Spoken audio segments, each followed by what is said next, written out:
Hello hi friends, welcome to Bablu recipes. Friends, ನಾನು ಭುವನ. ಎಲ್ಲರೂ ಹೇಗಿದ್ದೀರಾ? ನೀವೆಲ್ಲ ಚೆನ್ನಾಗಿದ್ದೀರಾ ಅಂತ ಭಾವಿಸುತ್ತಾ ಇವತ್ತಿನ ವಿಡಿಯೋದಲ್ಲಿ ನಾವು ಎಲೆಕೋಸು ಮೊಟ್ಟೆ ಪಲ್ಯ ಹೇಗೆ ಮಾಡಬೇಕು ಅನ್ನೋದ್ರ ಬಗ್ಗೆ ನಾನು ತೋರಿಸ್ಕೊಡ್ತೀನಿ. ಫ್ರೆಂಡ್ಸ್, ನೀವಿನ್ನ ನಮ್ಮ ಚಾನಲ್ಗೆ ಸಬ್ಸ್ಕ್ರೈಬ್ ಆಗಿಲ್ಲ ಅಂತಂದರೆ ಈಗಲೇ ನೀವು ಸಬ್ಸ್ಕ್ರೈಬ್ ಆಗಿ, ಹಾಗೆ ಮತ್ತಷ್ಟು ವಿಡಿಯೋಗಳಿಗಾಗಿ ಬೆಲ್ ಬಟನನ್ನು ಕ್ಲಿಕ್ ಮಾಡಿ. ಫ್ರೆಂಡ್ಸ್, ಇದು ಎಲೆಕೋಸು. ಇದು ಆರೋಗ್ಯಕ್ಕೆ ಒಂದು ತುಂಬ ಉಪಯುಕ್ತವಾದಂತಹ ಒಂದು ತರಕಾರಿ. ಇದರಲ್ಲಿ ನಾರಿನಾಂಶ, ಕಾರ್ಬೋಹೈಡ್ರೇಟ್ಸು, ಮೆಗ್ನೀಷಿಯಮ್ಮು, ಪೊಟ್ಯಾಷಿಯಮ್ಮು, ಕಬ್ಬಿಣಾಂಶ ಇದರಲ್ಲಿರೋದ್ರಿಂದ ಇದು ಆರೋಗ್ಯಕ್ಕೆ ಒಂದು ತುಂಬ ಉಪಯುಕ್ತವಾದಂತಹ ಒಂದು ತರಕಾರಿ. ಫ್ರೆಂಡ್ಸ್, ಇದಕ್ಕೆ ಬೇಕಾಗುವಂತಹ ಇಂಗ್ರೀಡಿಯೆಂಟ್ಸ್ ಅಥವಾ ಪದಾರ್ಥಗಳನ್ನು ನೋಡೋಣ. ನೋಡಿ, ನಾನು 4 ಮೊಟ್ಟೆ, ಎಣ್ಣೆ ಮತ್ತು ಉಪ್ಪು, ಗರಂ ಮಸಾಲೆ, ಕರಿಬೇವಿನ ಸೊಪ್ಪು, ಕೊತ್ತಂಬರಿ, ಈರುಳ್ಳಿನ ಸಣ್ಣ ಕಟ್ ಮಾಡ್ಕೋಬೇಕು. 4 ಮೆಣಸಿನ್ಕಾಯಿ, ಶುಂಠಿ ಬೆಳ್ಳುಳ್ಳಿ ಪೇಸ್ಟು ಮತ್ತು ಸಣ್ಣಗೆ ಹಚ್ಚಿದಂತಹ ಎಲೆಕೋಸು. ಇಷ್ಟೇ. ಇದು ವೆರಿ ಈಸಿ ರೆಸಿಪಿ. ಒಂದು 5 ನಿಮಿಷದಲ್ಲಿ ನಾವು ಮಾಡ್ಕೋಬೋದು. ಬ್ಯಾಚುಲರ್ಸ್ ಅಂತೂ ತುಂಬ ಬೇಗ ದಿಢೀರಂತ ಮಾಡ್ಕೋಬೋದು. ಈಸಿ ರೆಸಿಪಿ ಇದು. ಬನ್ನಿ, ಇದಕ್ಕೆ ಫಸ್ಟು ನಾವು ಒಂದು ಕಡಾಯಿ ಇಟ್ಬಿಟ್ಟು ಅದಕ್ಕೆ ಸ್ವಲ್ಪ ಎಣ್ಣೆಯನ್ನು ಹಾಕಿ, ಎಣ್ಣೆ ಕಾದ್ಮೇಲೆ ನಾವು ಅದಕ್ಕೆ ಸ್ವಲ್ಪ ಸಾಸಿವೆಯನ್ನು ಸೇರಿಸಬೇಕು.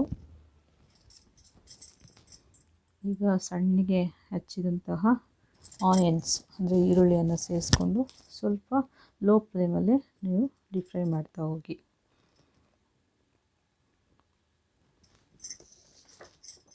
ಮತ್ತು ಸ್ವಲ್ಪ ಒಂದು ಕರಿಬೇವು ಸೊಪ್ಪು ಸ್ವಲ್ಪ ಆ್ಯಡ್ ಮಾಡ್ಕೊಳ್ಳಿ. ಹಾಗೆ 4 ಹಸಿಮೆಣ್ಸಿನ್ಕಾಯಿ ಹಾಕ್ಕೊಳ್ಳಿ.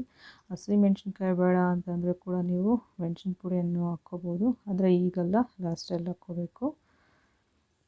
ನೋಡಿ, ಹಿಂಗೆ ಸ್ವಲ್ಪ ಡೀಪ್ ಫ್ರೈ ಮಾಡ್ತಾ ಇರಬೇಕು. ಅದು ಮೀಡಿಯಮ್ ಫ್ಲೇಮಲ್ಲಿ ಇಟ್ಕೊಂಡು ನಾವು ಇದನ್ನು ರೋಸ್ಟ್ ಮಾಡ್ಕೋಬೇಕು.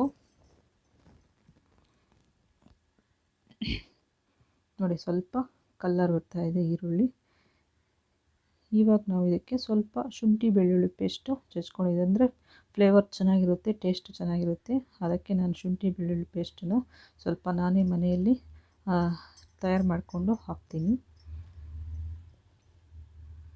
ನಂತರ ಇವಾಗ ಸಣ್ಣಗೆ, ಅಂದರೆ ಕ್ಯಾಬೇಜನ್ನು ಸಣ್ಣದಾಗಿ ಕಟ್ಕೊಂಡು, ಯಾಕಂದರೆ ನಾವು ಇದು ಎಣ್ಣೆಯಲ್ಲೇ ಫ್ರೈ ಮಾಡೋದ್ರಿಂದ ಕ್ಯಾಬೇಜನ್ನು ಸಣ್ಣಗೆ ಕಟ್ ಮಾಡ್ಕೋಬೇಕು.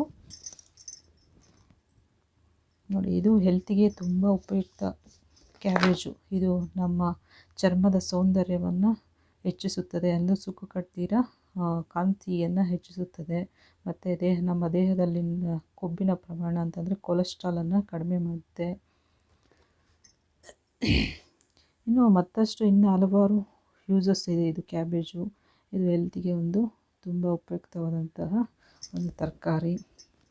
ನೋಡಿ, ಇವಾಗ ಎರಡನ್ನೇ ಈ ಥರ ರೋಸ್ಟ್ ಮಾಡ್ತಾ ಇರಬೇಕು. ಅಂದರೆ ಮೀಡಿಯಮ್ ಫ್ಲೇಮ್ನಲ್ಲಿ ಇಟ್ಕೊಂಡು ಇದನ್ನು ರೋಸ್ಟ್ ಮಾಡ್ತಾ ಇರಬೇಕು.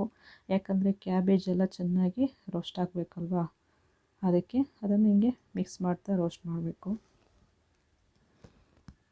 ಈಗ ರೋಸ್ಟ್ ಆಗಿದೆ. ಒಂದು ಸ್ವಲ್ಪ ಹೊತ್ತು, ಒಂದು ನಿಮಿಷಗಳ ಕಾಲ ಅದನ್ನು ಸ್ವಲ್ಪ ಹೊತ್ತು ಮುಚ್ಚೋದ್ರಿಂದ ಅದೇನಾಗುತ್ತೆ, ಕ್ಯಾಬೇಜ್ ಎಲ್ಲ ಚೆನ್ನಾಗಿ ಬೇಯುತ್ತೆ. ಇವಾಗ ನೋಡಿ, ಚೆನ್ನಾಗಿ ಬೆಂದಿರುತ್ತೆ. ಇಲ್ಲಾಂದರೆ ಹಸಿ ಸ್ಮೆಲ್ ಹಾಗೆ ಇರುತ್ತೆ. ಅದರಿಂದ ಅದನ್ನು ಸ್ವಲ್ಪ ಹೊತ್ತು ಮುಚ್ಚಿಡಬೇಕು. ಈಗ ನಾನು 4 ಮೊಟ್ಟೆ ತಗೊಂಡಿದ್ದೀನಿ. ಅದನ್ನು ಈ ಥರ ಒಡೆದು ಮೊದಲೇ ರೆಡಿ ಮಾಡಿಟ್ಕೊಂಡಿದ್ದೀನಿ. ನೋಡಿ, ಅದನ್ನು ಹಾಕ್ಬಿಟ್ಟು ಹೀಗೆ ಮಿಕ್ಸ್ ಮಾಡ್ಕೋಬೇಕು. ಇದು ಹೈ ಫ್ಲೇಮಲ್ಲಿ ಯಾವತ್ತೂ ಮಿಕ್ಸ್ ಮಾಡೋಕ್ಕೆ ಹೋಗಬಾರ್ದು. ಮೀಡಿಯಮ್ ಫ್ಲೇಮ್ನಲ್ಲಿ ಇಟ್ಕೊಂಡೆ ಮಿಕ್ಸ್ ಮಾಡ್ತಾ ಇರಬೇಕು. ನೋಡಿ, ಇದನ್ನು ಚೆನ್ನಾಗಿ ಮಿಕ್ಸ್ ಮಾಡಬೇಕು, ಇಲ್ಲಾಂದರೆ ಉಂಡೆಗಳು ಕಟ್ಬಿಡುತ್ತೆ. ನೋಡಿ, ನಿಧಾನಕ್ಕೆ ಇದನ್ನು ಮಿಕ್ಸ್ ಮಾಡ್ತಾ ಇರಬೇಕು. ನೀವು ಕ್ಯಾಬೇಜ್ಗೆ ಎಷ್ಟು ಬೇಕೋ ಮೊಟ್ಟೆ, ಇವಾಗ 4 ಮೊಟ್ಟೆ ಇದ್ದರೆ ಸ್ವಲ್ಪ ಅದಕ್ಕೆ ತಕ್ಕಂತೆ ಕ್ಯಾಬೇಜ್ ಹಾಕ್ಕೋಬೇಕು. 4 ಮೊಟ್ಟೆಗೆ ಜಾಸ್ತಿ ಕ್ಯಾಬೇಜ್ ಹಾಕ್ಕೊಳೋದು ಅದೆಲ್ಲ ಮಾಡಬಾರ್ದು. ಈಗ ಸ್ವಲ್ಪ ಉಪ್ಪು, ಈಗ ರುಚಿಗೆ ತಕ್ಕಷ್ಟು ಉಪ್ಪನ್ನು ಸೇರಿಸ್ಕೊಂಡ್ಸಲ್ಲ. ಈಗ ಅದಕ್ಕೆ ಸ್ವಲ್ಪ ಗರಂ ಮಸಾಲೆ. ಕೆಲವರು ಧನಿಯಾ ಪುಡಿ ಹಾಕ್ತಾರೆ, ಕೆಲವರು ಸಾಂಬಾರು ಪುಡಿ ಹಾಕ್ತಾರೆ. ಆದರೆ ನಾನು ಅವೆಲ್ಲ ಯೂಸ್ ಮಾಡಲ್ಲ. ನಾನು ಗರಂ ಮಸಾಲೆ ಹಾಕ್ಕೊತೀನಿ, ಯಾಕಂದರೆ ಟೇಸ್ಟು ತುಂಬ ಚೆನ್ನಾಗಿರುತ್ತೆ. ನೀವು ಮನೆಯಲ್ಲಿ ಒಂದು ಸರ್ತಿ ಟ್ರೈ ಮಾಡಿ ನೋಡಿ, ತುಂಬ ಚೆನ್ನಾಗಿರುತ್ತೆ.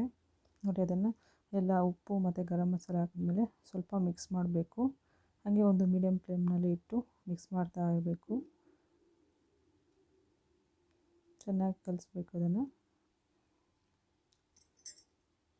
ನೋಡಿ ಈಗ ಇದಕ್ಕೆ ನಾವು ಸ್ವಲ್ಪ ಲಾಸ್ಟಲ್ಲಿ ಕೊತ್ತಂಬರಿಯನ್ನು ಸೇರಿಸ್ಕೊಬೇಕು.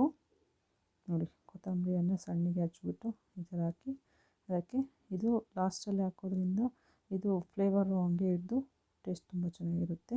ಅದಕ್ಕೆ ಲಾಸ್ಟಲ್ಲಿ ಹಾಕಿ ನಾನು ಮಿಕ್ಸ್ ಮಾಡ್ತಾಯಿದ್ದೀನಿ.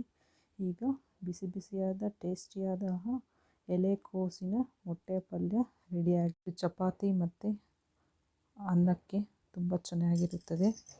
ನೀವು ಮನೆಯಲ್ಲಿ ಟ್ರೈ ಮಾಡಿ ಮತ್ತು ಕಮೆಂಟ್ ಮಾಡಿ, ಲೈಕ್ ಮಾಡಿ, ಹಾಗೆ ನಮ್ಮ ಚಾನಲ್ನ ಸಬ್ಸ್ಕ್ರೈಬ್ ಮಾಡಿ. ಮತ್ತಷ್ಟು ವಿಡಿಯೋಗಳಿಗಾಗಿ ಬೆಲ್ ಬಟನ್ನ ಕ್ಲಿಕ್ ಮಾಡಿ. Thank you for watching.